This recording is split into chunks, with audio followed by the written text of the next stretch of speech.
مریم نواز وہ عظیم سائنسدان جو کیلیبری فونٹ کو اس کی ایجاد سے پہلے ہی استعمال کرنے کی عالمگیر شہرت رکھتی ہیں۔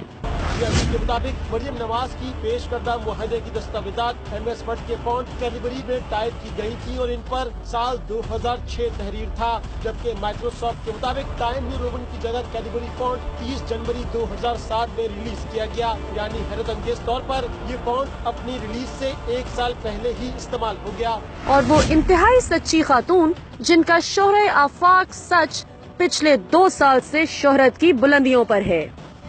سینٹرل لندن میں پراپرٹیز تو دور کی بات ہے، میری پاکستان میں بھی کوئی پراپرٹی نہیں ہے، میں اپنے والد کے ساتھ رہتی ہوں اور مجھے سمجھ نہیں آئی کہ میری اور میری والدہ کی اور بہن بھائیوں کی پراپرٹیز یہ کہاں سے نکال کے لے آئے ہیں۔ الحمدللہ پاک لین کے اوپر جو اپارٹمنٹس ہیں وہ الحمدللہ ہمارے ہیں، ان کو ہولڈ کرنی ہے اس وقت مریم نواز شریف میری ہمشیرہ جی۔ اب اقامہ کو لے کر کنفیوژن کا شکار ہے۔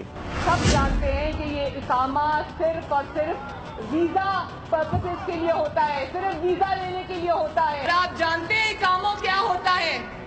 اقامہ ویزا ہوتا ہے، ویزا صرف ویزا لینے کے لیے ہوتا ہے، اقامہ ویزا ہوتا ہے، ویزا۔